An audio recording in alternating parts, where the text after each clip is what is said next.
Hi, everyone. Thanks so much for joining us for our Demystifying Systemic SEL webinar series, as Emily shared, where we have been digging into 10 key elements that help us integrate SEL throughout our education systems. This is our 8th webinar in the series, and hopefully many of you have joined us for some of our past webinars where we have covered explicit SEL instruction, integration of SEL with academics, youth voice, supportive learning climates, adult SEL, supportive discipline, and systems of support. And if you've missed any of these sessions, you can view these recordings at our website on castle.org. And today we're going to be digging into continuous improvement. So as Emily said, the Q&A is open. Our Castle team is standing by to answer your questions and to share questions with the presenters. But I'm going to ask you to begin just with a self-reflection. What does continuous improvement mean to you? And how has it shown up in your work? What does it have to do with social and emotional learning as you think about continuous improvement? One of the questions we often get at Castle is, where do we even start with systemic SEL implementation? There's so many different places, so many things to think about. How do I get started? And one of our answers is you really start with the end in mind. And that's really where continuous improvement comes in, not at the end of the year, not at the middle when you're implementing, but from the very beginning. And continuous improvement means that we're asking ourselves from the very start, what are we trying to achieve? Are we trying to improve student engagement? Are we thinking about our school climate? Are we trying to help students feel prepared for their futures? And how will we get from where we are now to where we want to go? And how will we know that we're on the right path or we need to adjust course? So continuous improvement is about making sure that our SEL efforts are really strategic and effective. Without continuous improvement, we might be doing a lot of things in the name of SEL, but we don't know if they're beneficial to every student. So that's why a big part of systemic social and emotional learning is establishing continuous improvement systems. So we're going to talk a little bit about that today, about how we put in place structured, ongoing processes that help us collect, reflect on, and use data to inform our decisions and know that we're on the right track. One way to think about continuous improvement is in 3 phases that go around in a cycle. So how are we organizing ourselves? How are we implementing? And how are we improving? So we're going to take a moment to look at an example from a district in Ohio that's using this model of continuous improvement. And just to note, this is a clip from a longer video as we normally play, so it might be a little bit of an abrupt cutoff, but we'll share the link after the video plays so you can watch the whole thing.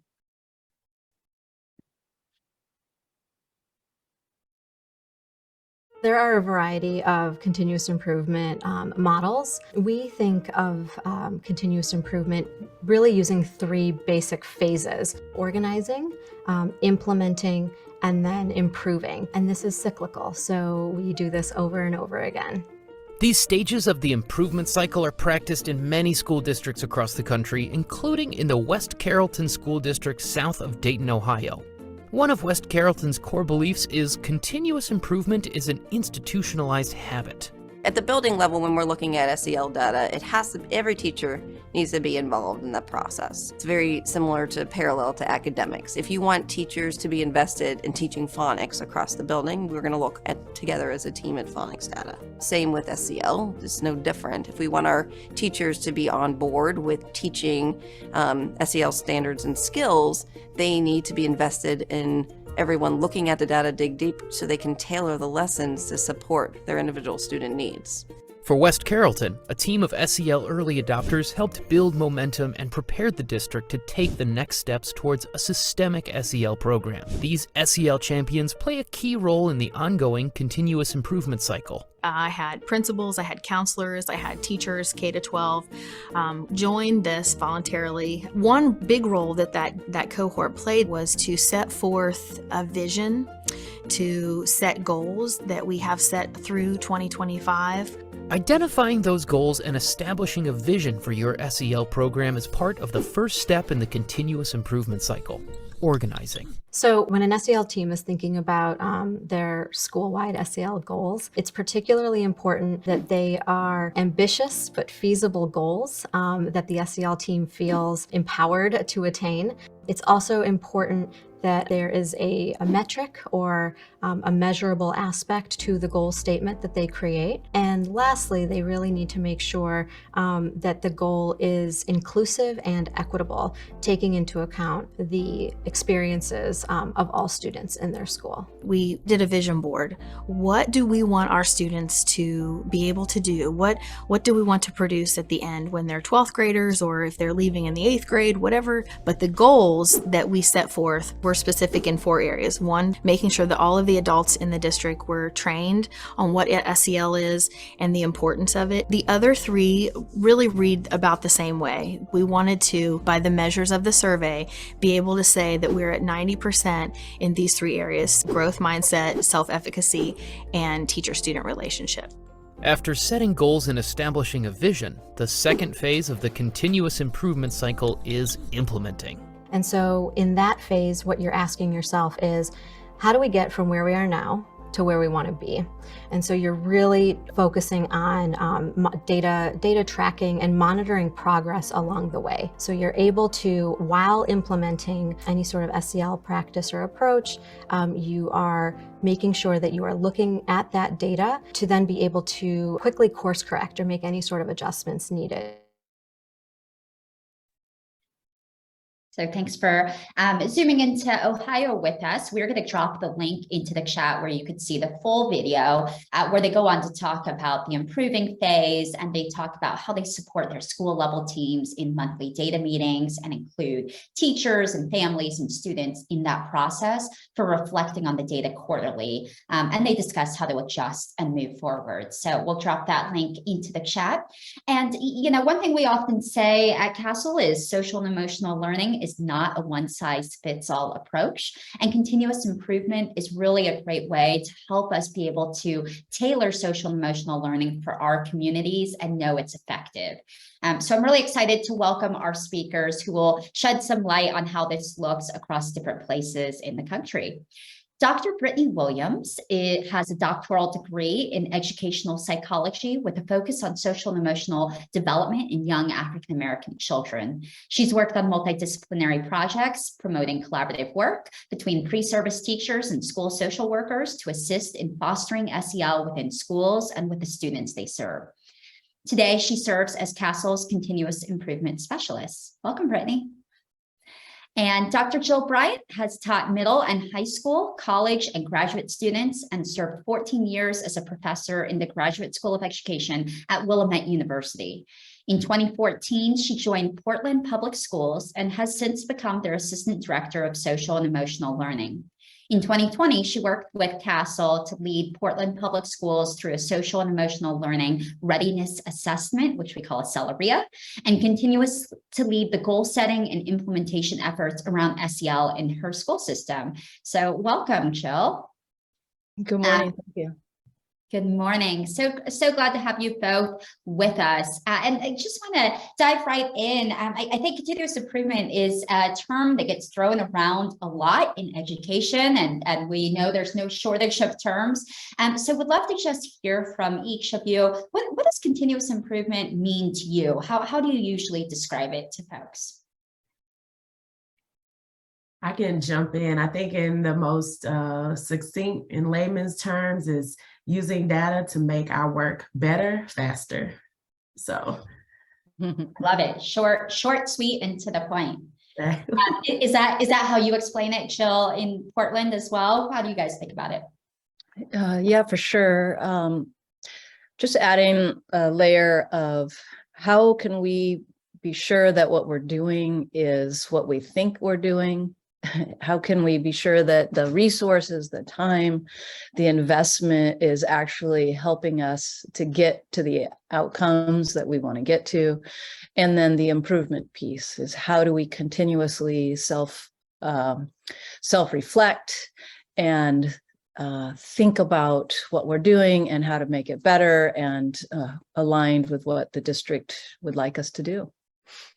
Yeah, I love that. I love that connection to reflection and action, right? Like, and I think there's so many connections that people see to continuous improvement when they see it in their lives, in their personal work, and in their professional work. I'm also curious, we also hear a lot of misconceptions about what continuous improvement is, what it looks like with SEL. What are some of the misconceptions you guys usually try to clear up?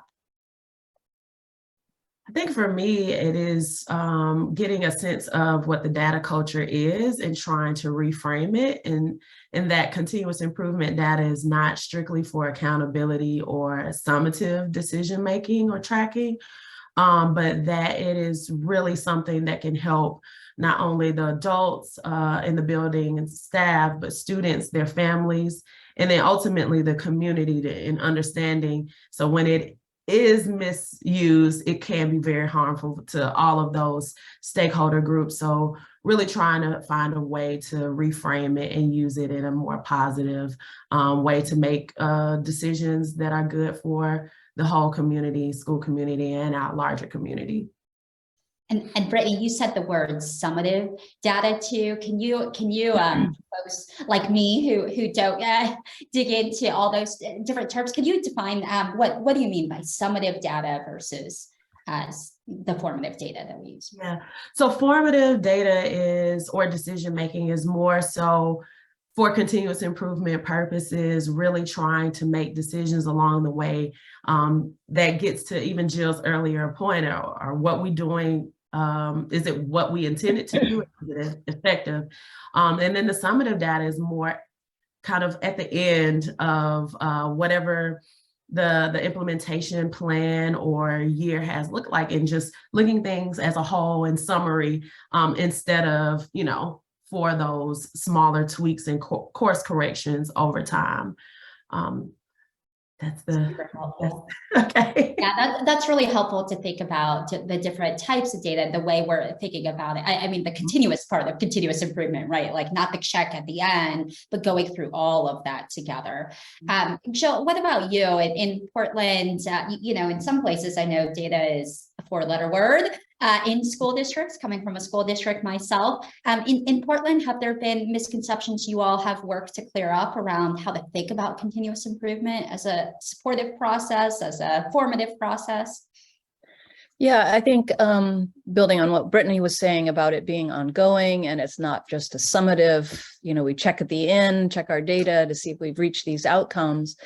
But I think another piece is that for us is we conceive the continuous improvement process needs to be done as much as we can is engaging all of our stakeholders in the process. So we try to find small ways, at least right now, because of capacity, but to engage stakeholders in the whole process in terms of not just reporting out the data to the stakeholders, but engaging them through the process in terms of design, analysis, decision-making. Of course, I don't want to overstate what we're doing, but we really believe that and try to find ways that we can engage stakeholders throughout the process, because then it's not just people in the central office or administrators who aren't who are going to make decisions from this data, yet not hearing from those it will impact throughout the whole process. And we've had our stakeholders share with us that the essential element of having them involved, not just at the end, but all the way through the beginning, from the beginning throughout. That's so important, Jill. I really appreciate you raising that. This like misconception that continuous improvement is researchers sitting in a room looking at data, right, without the actual connections to the people it's impacting. That's great. I want to dig into some more of that as well. Let's talk a little bit concretely about what does this look like actually in practice at a district level? What are some of the specific practices that we're talking about when it comes to continuous improvement? A lot of what, I mean, honestly, at any level, district, state level, school level, some of the general practices that teams start with is, sitting down and getting a shared understanding of what systemic SEL is, and an implementation tool that facilitates that reflection, that thinking, is the implementation rubric, the CASEL implementation rubric, to understand what all the elements are and activities that are critical to successfully implement systemic SEL. And that tool in turn also informs what strengths can be leveraged and where there are opportunities for growth. So that is generally one of the first steps that districts do to engage in a continuous improvement activity around that organized first phase. Yeah, and I think our team is going to find that link to that rubric to drop into the chat. And I know some of those questions on the rubrics really asking the team to reflect on just where they are with the implementation. Are there any examples of some of the things they're beginning to reflect on at the very beginning? I think a lot of times what happens is in that reflection, a lot of districts immediately go to, okay, how is it aligned with a strategic plan, or how is this aligned to other priorities and maybe long-term district goals, and really being able to pinpoint all the ways that the SEL work can support those larger visions and goals. And then the rubric then allows teams to pinpoint exactly, again, where there are some strengths to be leveraged towards these larger big picture goals and visions around even student achievement, and thinking about explicitly how is SEL going to do that. And the rubric allows for some of that thinking to begin. But I think it definitely calls for districts to be more intentional about how this work is connecting to the larger and bigger picture and how it's feeding into that. So making sure there are metrics and action plans that also accompany those visions, goals, and implementation strategies as well that are being executed. It sounds like it's like really taking stock of where you are and how SEL fits into that bigger picture. Mm-hmm. Jill, is that how you all began in Portland? Can you talk a little bit about that? Yeah, sure. Yeah, in 2020, we began by doing what CASEL calls the SEL REA, the SEL Readiness Engagement Assessment. Analysis? I think it's analysis, actually, yeah. Something that starts with an A. Yes. Yeah, so they did that actually just March of 2020, and we all know what was happening March 2020. They came in and did an analysis of what Brittany was just describing, what are our strengths, what's already in place, and where are areas for growth. So we use that to help us think through what is our 5-year plan going to be. But also at the same time, our district was just finishing a district-wide, community-wide engagement process to develop a graduate portrait. And maybe we want to show that slide of the graduate portrait. The graduate portrait, again, through an extensive year-long community engagement process, identified what are those characteristics, skills that we want our students to have.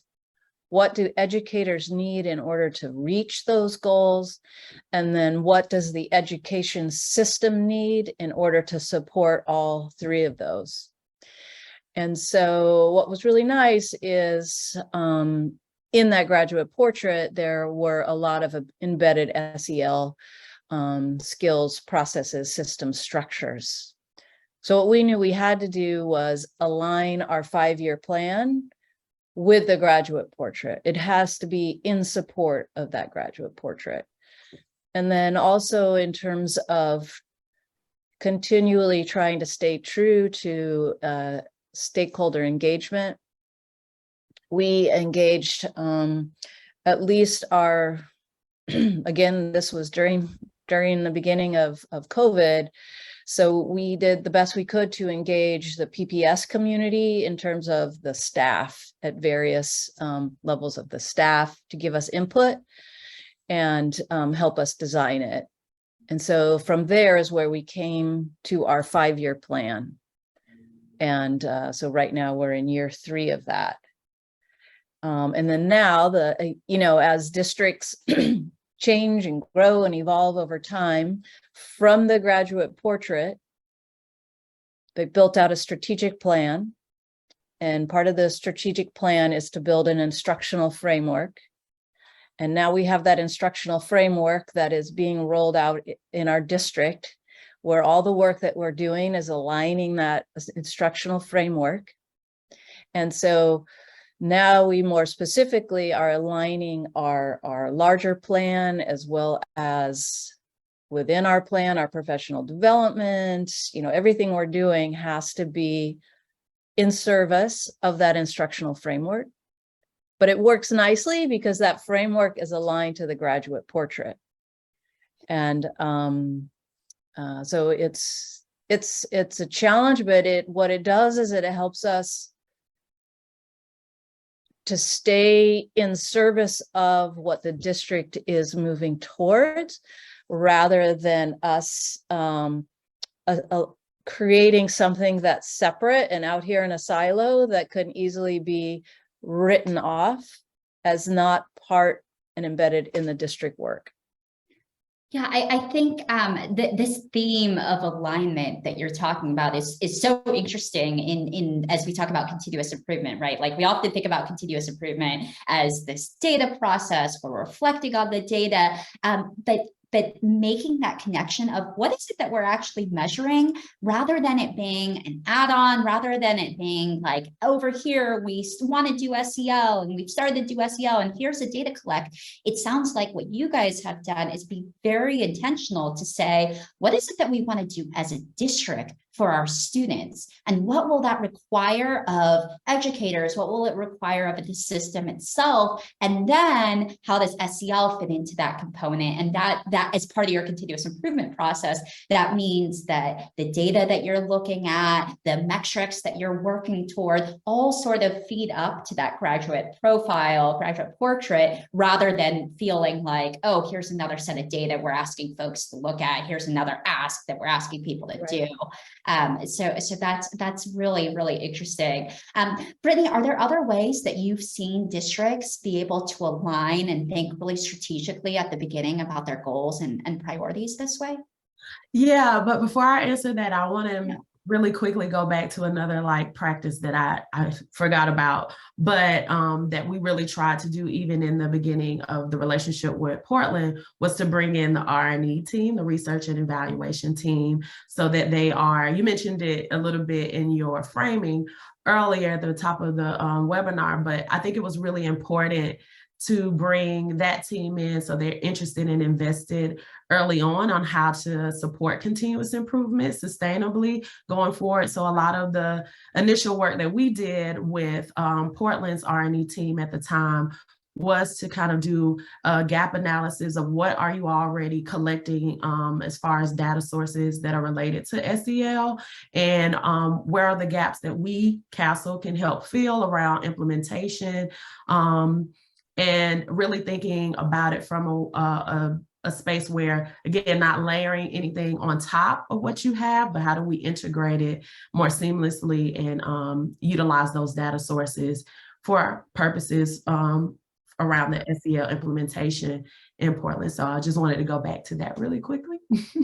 Yeah, thanks for elevating that too, because I know, coming from district work, the research and evaluation team sometimes sits over here and the academic team sit over here, and bridging that gap to really make that data meaningful is so important. Right.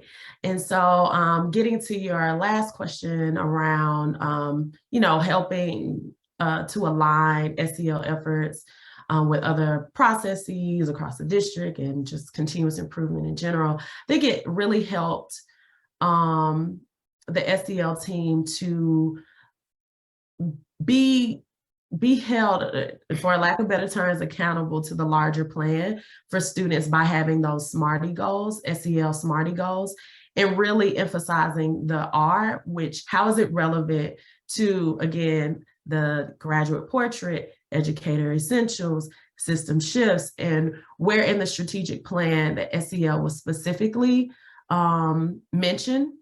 And then really thinking about, again, how SEL should be in service of equity goals and priorities, climate goals and priorities, academic goals and priorities. And then thinking about if our goals are not serving those larger needs, then we really have to go back and think about what are we attempting to do? How is it helping to feed into and support the bigger picture or larger vision? And so continuous improvement allows for that to happen, because we'll go back to those goals. We'll go back to that action plan and say, things have changed, things have, pivoted, and now we need to course correct. Thanks for that. Yeah. Well, go ahead, Jill. I should add on that. So the interesting thing that I'm finding evolve as we are trying to figure out how to align the SEL, we actually say TSEL, transformative social emotional learning, but as we're trying to align our continuous improvement goals to the larger district goals, is as I'm, in the district office, my role is to connect with other district people cross-departmentally, and I have to spend time with them, finding out what are the, going to the teaching and learning people and listening to them about the instructional framework and what are the goals and what are their assessment tools and what are their goals. And then as I'm trying to listen and hear from them, and then also help them see that TSEL is integrated, is embedded in there. At TSEL, actually, the our goals and then the subsequent actions that we take are supporting their reaching those goals. So what the process of collaborating to integrate and align helps us all together as a district see the ways in which TSEL is embedded, because that's not necessarily obvious to a lot of people. Yeah, that's I think that's a really important point, and we're getting a lot of interest in the questions from our audience, Jill, around the process you all used for the graduate profile planning. Are there any specific tools or templates or protocols that you all use to help you work toward this goal and vision, to have these conversations that drove toward this alignment? And we can also share them afterward too, but just curious if there's any processes you want to describe. For the graduate portrait development? Yeah. So that work was spearheaded out of the superintendent, Guadalupe Guerrero, and out of his office. So he's the one. They hired a consultant, which I don't know if I named the consultant or not here, but that consultant group is actually who helped us design the structure. But ultimately, I can say there's a core team, a core vision team that oversaw all the work. And then they had this was pre-COVID, but different stakeholder meetings at all of our schools around the city, and had questions. And then they also had a district level, staff level groups as well. And so they would have those meetings. They collected a lot of data through a lot of sticky notes. And then they would summarize that data and they would bring it back to the different stakeholder groups, who would then come back and add more feedback. And I believe that process was done over a year, feels like around 4 times, until they came up with a graduate portrait. Thanks for describing that. We'll also drop into the chat just vision set. It sounds like it's similar to a vision setting process where you're really thinking about all your different stakeholder groups and really just beginning with a question of what do we want for our children? What do we want for our schools? And being really intentional about that. So we've dropped into the chat a process there, and we'll share any tools and resources specific to Portland afterward, if any of those are available. So thanks for sharing that. I want to get a little bit into data, since that's such a big part of continuous improvement and social and emotional learning, and talk about what are some of the specific types of data sources that have been most useful to districts or schools for measuring social and emotional learning, and how do you go about identifying the right types of data? I think for me in consulting and collaborating with districts, the right types of data are typically going to be dictated by what the goals are, and what phase of the work they're in. So in the beginning, a lot of the data is implementation data and data around educators' knowledge and commitment and skills regarding SEL and its implementation. And then we also tend to rely heavily on climate data, because we typically can observe some slight changes more quickly in that type of data, as opposed to some of the more 3 to 5 year long-term outcomes around like student competency skills or academic performance. So really leaning heavily on like, how are teacher-student relationships going? How is the sense of belonging of students looking now? And then, taking a look after SEL has been infused or implemented school-wide and seeing how those things change. Also thinking about whatever relevant administrative student data that can be looked at. A lot of times districts pay close attention to, disciplinary data, attendance and things like that, but having a good mix of, school climate measures, administrative data, implementation measures, to know that all that we're kind of doing is speaking to and going in the direction that we like to go in. And a lot of that is planned in the organized phase, but implemented and utilized in the implement phase of, the continuous improvement process. And how about Jill? What are you all looking at? Yeah. So as I mentioned earlier, this is the start of our third year. And we've been working on, so one thing about the way we've approached it is we're starting with the systems and the adults first. So a lot of people want to go straight to, as Dr. Williams was saying, those competencies and for students.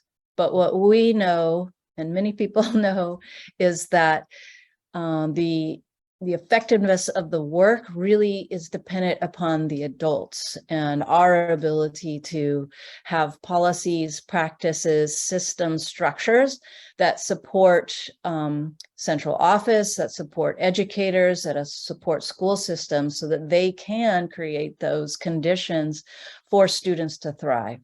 So we know, one, it takes several years for us to see changes in student outcomes, but also because we want to keep the district focused on the adults. So right now, what we're doing is looking at our professional learning, trying to determine if it's effective, if it's doing what we think it's doing, if educators like it.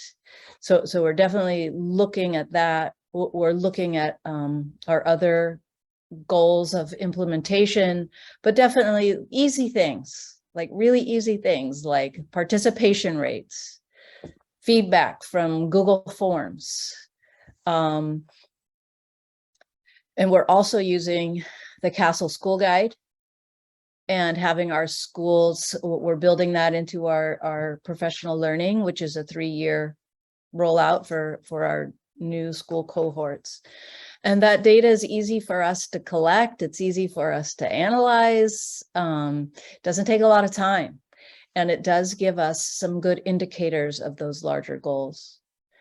And I did just want to say, also in terms of the student outcome piece, we have schools and I have colleagues who really want us to go to SEL, social emotional learning screeners, and using that to assess evaluate, student skills and how they're doing, and, looking at that for outcome, as well as how they could, build their interventions. But we really want people to be spending this time, their first couple of years, again, looking at the adults, not focusing on the students, because then that directs our attention there as opposed to our structures and system. Yeah. And the last piece I forgot is the successful school survey. We use that through Panorama. We use that as a district as well. And just going back, I think it's an important point to highlight again around screeners and things like that around SEL and students, because it is, you really have to be very, very careful that any measure is used appropriately, but a lot of screeners tend to be more appropriate for trained professionals, so like school social workers, school psychologists, and other counselors. And so it's important that even if those people are administering screeners and things like that, that they absolutely are using it for continuous improvement purposes and not, tracking and things like that, to build a more comprehensive plan for students. And so a lot of times when districts try to make decisions around what measures are needed at the student level around SEL, we really caution them to really think deeply about using SEL screeners for that purpose, and really have them be intentional and thoughtful around selecting something like that. Thanks both for bringing that up. I think that's a really frequently asked question that we get too, is around what's the use of a screener? What's the difference between screeners and different types of measures and competency assessments? And I know, it's really important to clarify that when we're looking at assessments of students' social and emotional competency, we're really looking at it from a strengths-based perspective, what strengths they're bringing, how are we building upon those strengths and using that data to guide overall classroom practices or individual reflection practices. And that's really different than a screener that might be for behavioral or mental health, looking for issues that need to be addressed that may also be important, but are not sort of the same thing as we're talking about with social and emotional learning assessments. So thanks for elevating that. And Jill, thanks for elevating too this connection as we think about systems and adults to students, and why we in a lot of the districts we work with have seen that that's really the logical flow to think about, is what are the adult actions and behaviors and practices, and then how does that impact students. I want to dig a little bit into that as well. I know a big focus in both of your work has been thinking about equity considerations. And so as we think about the data, as we think about what types of data we're looking at, and also what's the process of looking at that data, what are the equity considerations that we need to keep in mind? I think a really good first step in that direction is disaggregating the data, and meaning that data should be collected and be able to be reported by smaller subgroups. So by gender, by racial, ethnic background, socioeconomic status, other indicators to let us know, if there is disproportionate representation in the data by certain groups. How are we targeting supports for those subgroups? How are we also inviting stakeholders of those subgroups to also reflect with us on the data, and then collaboratively problem solve around what needs to be done? And those diverse perspectives really help us get to those equitable solutions that we're essentially after when we're dealing with inequities in schools and in districts. So that's a good first step. Yeah, in PPS, we are committed to disaggregating our data. One thing is with the successful school survey, it's a great tool for disaggregating by race, by gender identity, by all those different groups that we're interested in. And one thing, as you were saying that, I was thinking about is a way in which disaggregating our data could actually, depending upon how we're using it, could actually cause harm. So if I'm disaggregating that data by race, and I, depending upon what my data is, I might think, I might see, it looks like our Black and Indigenous students are performing poorly academically or in terms of social emotional skills. And so then I'm going to focus, approach those groups with a deficit based. We need to fix them. They need social emotional skills. Again, that's the importance of looking at the system. So we disaggregate by race so that then we can look at the system to see what we're not doing or leveraging what we are doing to support those groups that are doing the least well in our system. So just wanted to make that point of how we look at that, because I think there is the risk of this deficit mindset when looking at, or just all on the student. And that goes back to our graduate profile that looks at educator essentials and system shifts, which helps us. I wanted to just say also, in terms of our equity considerations, to go back to the beginning of what I was saying, is we want to look at who is defining our goals. Is it me as a white person sitting in a district office, based on national research? Is that how the goals are defined? No, we have to find ways to get input from all of our groups. And then again, who's writing the questions, who's analyzing the questions, who's answering the questions, and then who's analyzing the data.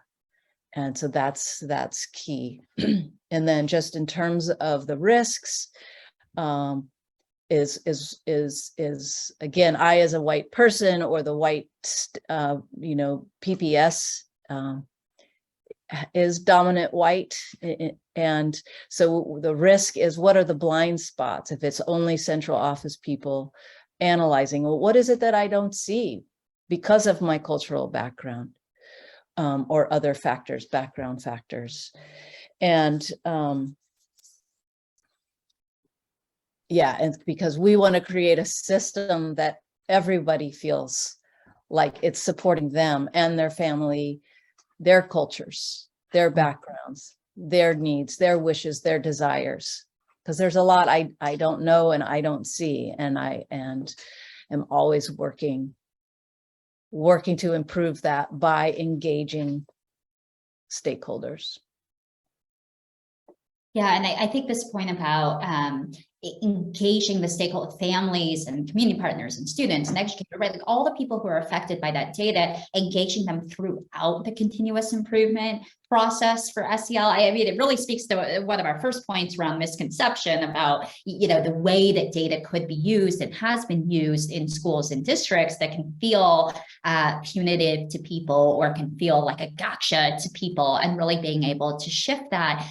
But also because we know that our families and students and communities bring all these perspectives to the data that help us make better decisions, frankly, right? Like you can't do it from your office and from only your perspective. So again, wondering if you both could talk a little bit about that too. What are some concrete ways that we can bring different folks, different stakeholders into the continuous improvement process around SEL? I know you talked about bringing them into the grad profile work, but are there other ways we could bring them in through data reflection, to the data collection process? What are some strategies there? I mean, this is one of the things where we know that it's hard to not only make space at tables for these different stakeholder groups, but also empowering them to be able to feel comfortable, feel like they have the agency to change and impart their expertise to whatever decisions are being made. So not only is it, creating the space, but also, allowing, like you said, students, family members, caregivers, and community members to engage in any type of participatory evaluation, any type of reflection. And I would think even through the whole process, from creating what is the problem, what is the question that we're after, and then engaging them in data collection practices. How do you teach students, caregivers, community members to collect data in a way that once we have it, it's very sound data that we can use to interpret, whatever questions that we're after to solve. And so I think it goes against the way that schools and districts typically work. And so the systems and structures typically aren't there in the meaningful way that we would like to see it done, not just, survey, let us know what you think, but like really come to the table with us, grapple with these things, be able to center their perspectives, because that's what makes things more equitable, getting people out of the margins, putting them in the center.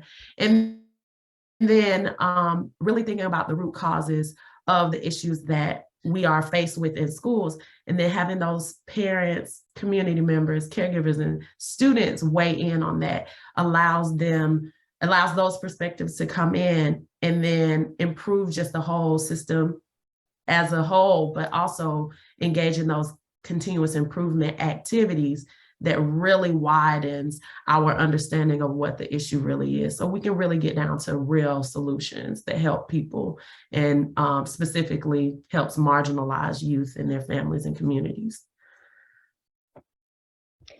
Yeah, and one of the ways that we did what Brittany, Dr. Williams was just saying is that we, from the district level, we have been trying to leverage our existing relationships with our community partners. So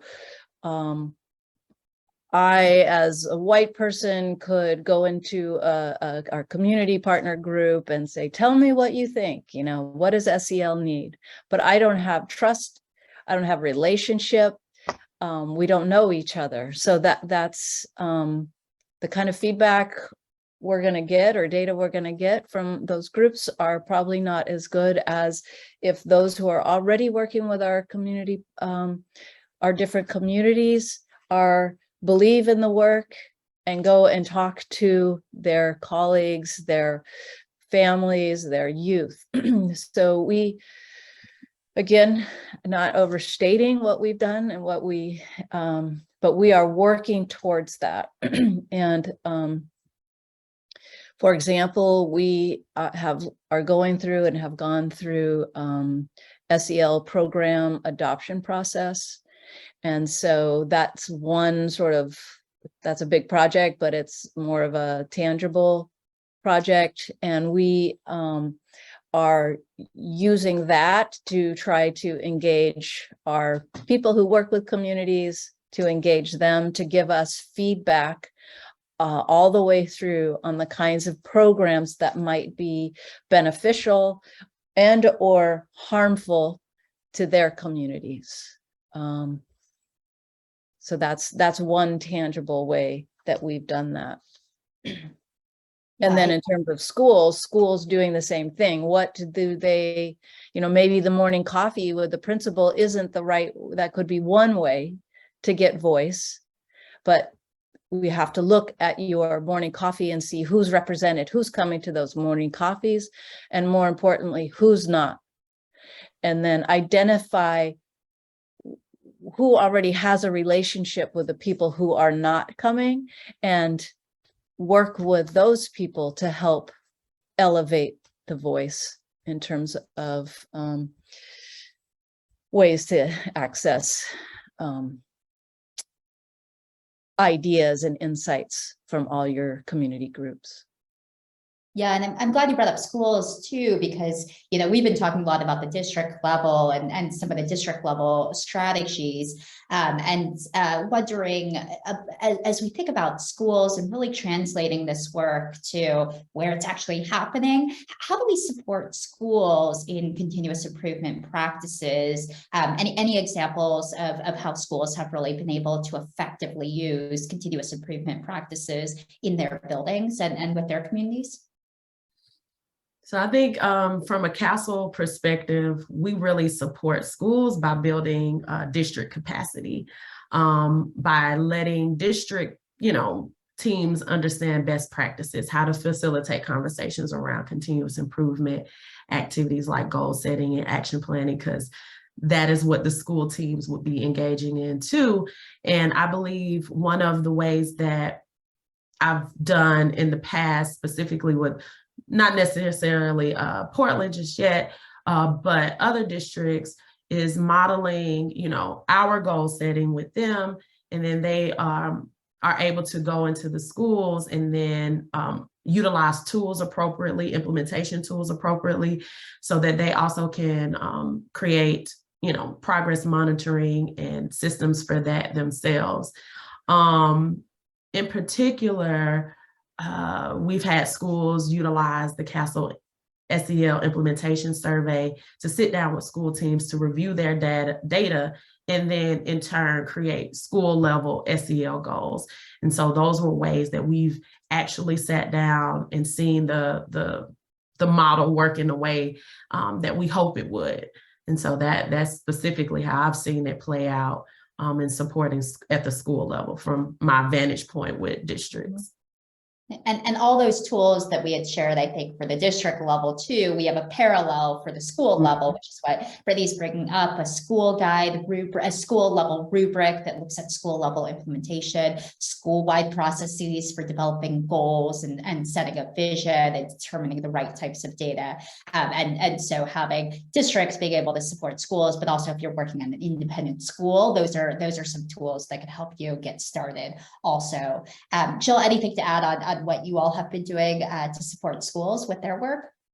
Yeah, I would just say all those tools are available and we're exploring different tools to use. But I think what we're finding is the biggest challenge right now is our district has a lot of tools. We have walkthrough tools, we have successful school survey, we have the tiered fidelity inventory, we have the fidelity of implementation tool.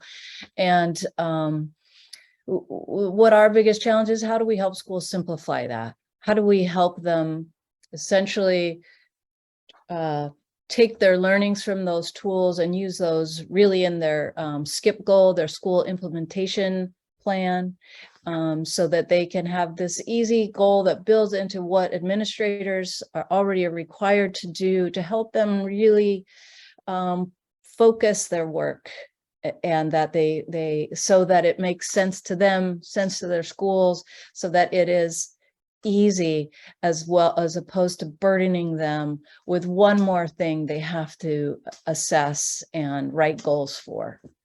And that is our biggest goal and our hope that we can continue to develop that and support them in that way. Yeah, which we talked about just this week. Right.